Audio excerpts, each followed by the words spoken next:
सभी को मेरा सादर प्रणाम। मेरे पास कई बार गर्भवती ये सवाल लेकर आती है कि क्या प्रेगनेंसी में सेक्स करना, इंटरकोर्स करना, सहवास करना उचित है। और मैं अधिकतर इस सवाल को इग्नोर करती हूँ, लेकिन ये प्रभाव भीतर संतान पर बहुत ज़्यादा होते हैं, इसीलिए मुझे लगता है कि आज मुझे इस पर बात ज़रूर करनी चाहिए।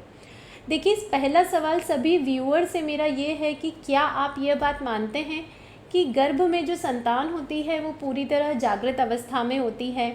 माँ के सोच विचार, माँ के भाव, माँ की क्रियाएं सीधे रूप से संतान को प्रभावित करती है।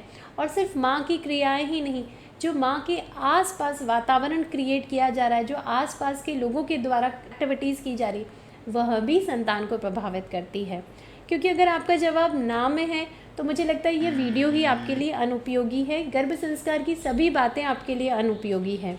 लेकिन अगर आपका जवाब हाँ में है कि आप इन बातों पर विश्वास करते हैं, तो सुनिए, आज भगवान ने आपको, लाखों कपल ऐसे हैं जो गर्भधारण नहीं कर पाते, उनमें से आपको ये सौभाग्य प्रदान किया है कि आप एक श्रेष्ठ संतान को, एक श्रेष्ठ मानव तन को अपने गर्भ में धारण कर सके। आप उसे वह शुभ संस्कार दे सके जिसके द्वारा वह देश, समाज, राष्ट्र, पूरे ब्रह्मांड में आपका नाम, आपके परिवार का नाम रोशन कर सके। वह एक ऐसी प्रतिभा बन के उभरे जो सिर्फ आपको ही नहीं, जन जन के कल्याण का कार्य करे। लेकिन हम इस समय क्या कर रहे हैं? हमारे शास्त्रों में जो निहित नियम बताए गए हैं, जो संयम बताए गए हैं, हम उन्हें भूलकर अपने इमोशंस पर कंट्रोल नहीं रख पा रहे, अपने मन पर कंट्रोल नहीं रख पा रहे, अपनी इंद्रियों पर कंट्रोल नहीं रख पा रहे। मुझे लगता है आप खुद ही सोचिए, आप संस्कार रूप में संतान को क्या दे रहे हैं। आप बाद में सोचेंगे कि चाहे आसपास कितना भी डिस्ट्रैक्शंस हो, चाहे बच्चे एंटरटेनमेंट में लगे हो, मोबाइल में लगे हो, फ़ोन में लगे हो, कुछ भी हो, मेरा बच्चा तो अच्छे से पढ़ाई पर कंसंट्रेट करे, वो उसी पर फोकस रहे, वो अपनी प्रतिभा को आगे बढ़ाए, वो जीवन में बहुत उन्नति करे। लेकिन इस समय हम क्या कर रहे हैं? हम तो हमारी इंद्रियों पर संयम नहीं रख पा रहे।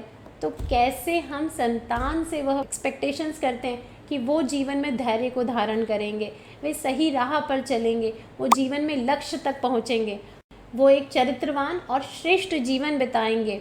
आज इसके लिए मैं आपको रामायण से जुड़ा एक प्रसंग भी सुनाना चाहती हूँ।